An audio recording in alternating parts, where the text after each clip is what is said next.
So tonight I'm just going to rank a little bit on the Franciscans themselves. So goes the story. By the way, I have to keep you longer tonight preaching because dinner was so close to Mass. So I'm under obedience by Madeline to preach long. So, and it's okay, I'm good at it. Preaching long, not content-wise, but length-wise. So goes the story of a Franciscan in Ireland that was preaching really long time. He's going on and on and on. This Franciscan just kept preaching. Finally, this guy stands up to leave. And the priest says, "McGillicuddy, where are you going?" He says, "Father, I'm going to get my hair cut." He said, "McGillicuddy, you should have done that before Mass began." He said, "Father, I didn't need it before you started preaching." So you're forewarned. I'm a big fan of Archbishop Fulton Sheen, now servant of God Fulton Sheen, looking forward to becoming Blessed Fulton Sheen. But right now I'm actually waiting on being able to call John Paul II Saint John Paul II. But I've come to realize that he might be known by the rest of the world as Saint John Paul the Great. He'll be known by people in Rhode Island and Massachusetts as Saint John Paul the Wickedly Awesome. But they just tend to use that phrase a lot up there. However, I'm a big fan of Fulton Sheen, and Fulton Sheen had many wonderful things to say. And in the middle of the crisis in the 70s, in 1973, when everything was going haywire and nuts, he and about had it. And he gave a retreat to the Diocese of Gary, Indiana, and he was speaking to religious and priests, and he was speaking to other bishops. He got to a point where he would say, "My dear fellow priests, bishops, and recognizable religious." So he was preaching, and he started talking about this strange stuff that's happening in the church. And he was trying to wrap his mind around what's going on. He said he got a phone call from a Jewish jeweler, a friend of his.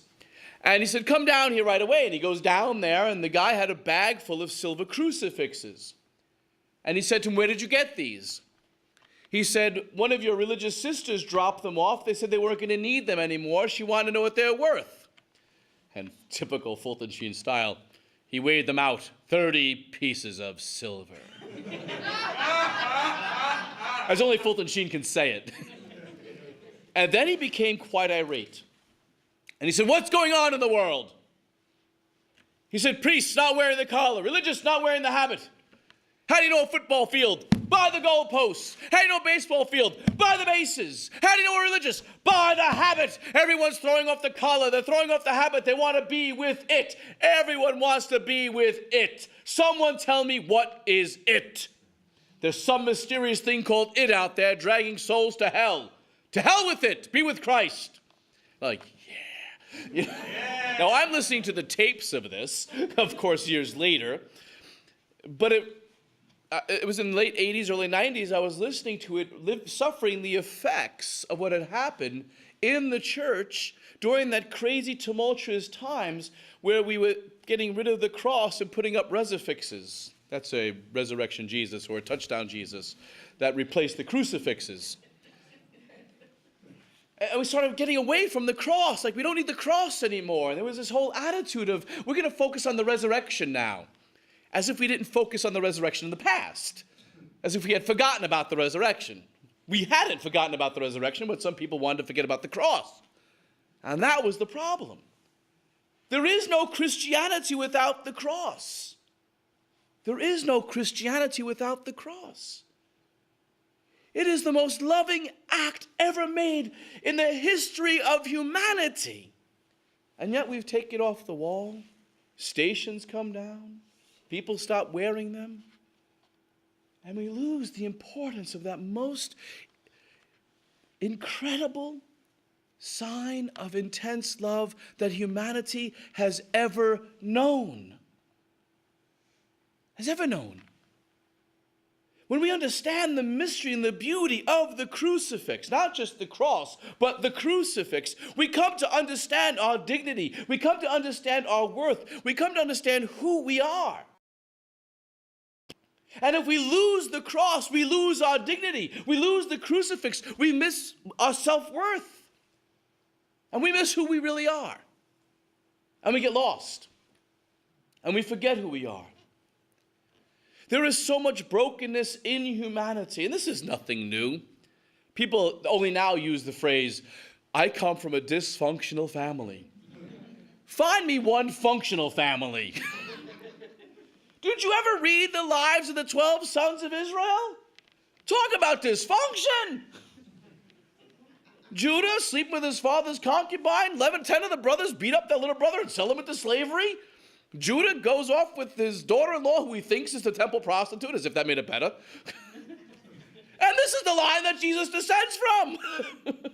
King David, dysfunctional family with those kids. Dysfunction's everywhere. Wherever there's original sin, there's dysfunction. There's so much brokenness in our world. People always point to the Holy Family, which is true. There was no dysfunction in the Holy Family. But I often feel very bad for poor St. Joseph. You'd be the only guy in the house with original sin. Who broke the vase? What do you possibly have to add to the breakfast conversation? Good point. Good point. I'm just going to shut up here. You guys keep talking, you know. When you're living with the Immaculate Conception and the Incarnation, there's not much left to say. No wonder why we have no words of St. Joseph anywhere in Scripture. You know? How do you tell the Son of God to take the trash out? Take the trash out, Lord. You know? A pretty awesome mystery. You know? Functional, very functional family, but pretty awesome for St. Joseph to be in the middle of this, you know? In any event. The reality is we all grew up with brokenness. We all grew up with woundedness. We all have experiences in life that have beaten us in many, many levels. And we suffer many things through life. And without the crucifix, it makes no sense. We can run from the cross all of our lives. We can try to put it behind us and run away from it, but eventually it catches up to us. Suffering is catch up to us. We can run from suffering. We can run from pains. We can run from hurts and all this other stuff, but eventually it catches up to us. You know, even just physical pain and suffering, right? Eventually it catches up to you at a certain age. You know, the knees don't work like they used to. Neither do other parts, you know. The stomach doesn't work like it used to. The eyes aren't working like they used to, you know. What? Yeah, that too. There goes the hearing, you know. And if we don't have an understanding of the cross, it seems meaningless. In a society of ours that has thrown the crucifix out, has forgotten the crucifix, has forgotten the passion, has forgotten the meaning of the suffering of the Son of God and our unity with the Son of God, it's no wonder our society has turned to assisted suicide, to euthanasia and all these things. It's no wonder. It's no wonder they look at a child in the womb and go, he's going to be handicapped, let's abort it. When you lose the crucifix, you lose love. You lose dignity. You lose understanding of dignity. You lose the understanding of suffering, the meaning of suffering. It all goes out. And it's only in our brokenness and our woundedness and bringing that to the cross where we find meaning and we find dignity and we find all the things that the heart so longs to receive. Our seraphic father, St. Francis, who this talk is about, ultimately, I hope. Actually, no, it's not about him. It's never about him. It's always about Jesus. He would hate it if I said it was about him. I'd get a smack up back of my head. You look at his life. And growing up in his family was not easy. Not that the fact that he grew up in the first 2 years of his life, there was a bad weather and so forth, and a lot of kids died of starvation during that time. Well, not just because of the wars within the city and that city. I mean, just his interior house. He grew up in a very dysfunctional family. You know, his father, evidently, from what we read from the sources, really only loved him so much as he was going to be a merchant or he was going to be some great knight. We know he had problems with his brother Angelo because his brother Angelo kind of spits on him in the street a little bit and says, you know, who's going to sell a drop of sweat of their blood for you, you know, kind of like making fun of the guy. So we know there was kind of struggles between him and his brother Angelo. It wasn't really peaceful relationship. We don't even really hear too much about Angelo. He's kind of dropped from the history books. He had an honorable mention only about once, I think. We know from history he had a kind of divine justice. He had grandchildren who were third order members. But anyway, there was problems. And when you look at his lifestyle in his younger years, you see it. Why else was he running around trying to be the life of the party? Why else was he trying to make sure everyone really, honored him and cared about him? Why was he always trying to lay out the big meal? Why was he always trying to be the guy who get all the attention? He was searching for love. He was searching to be loved. And even as his mother Pica, as good as she was after his conversion, and she lets him out of prison, after that, we don't hear anything about her. Did she come and visit him? We don't even know. It's not recorded. Maybe, maybe not. But there was something missing there, if history books aren't even picking it up. Like, don't even give her a mention that she came to visit him once or twice. He had great suffering. He didn't grow up in this little perfect world. His desire to be a knight, his desire to be a merchant, all that other stuff, somehow mixed up in there was this desire to try to get his father's love. Somehow try to get that father's love that was so conditional. And he throws himself into the craziest things trying to get that love and nothing satisfying it. Yeah, he had a great thirst for life. He loved the song and music and so forth. He loved copying the French troubadours and so forth. He loved all that. But inside, down deep, interiorly, there was something broken within him. I'm not trying to psychoanalyze the guy. I'm just trying to read what's on the pages. You can see it. And when he goes to war, and he comes back from war after being in prison for that year, experiencing the horror of war. In the new movie, Claire and Francis, I don't know if you've seen it. It's absolutely beautiful, beautiful movie. They finally got St. Clair right. Finally. After so many years, So, but there's a great line there where he's speaking to his father, and his father says, were you afraid? He goes, no. Horrified. Horrified. Which I think is what many men experience in war, in the midst of battle. When you're seeing death all around you, that battle of Calistrata that he fought in and wound up in prison for a year, Assisi lost most of its youth in that battle. His friends were dead on that field. And only because he was worth something was he kept alive in prison.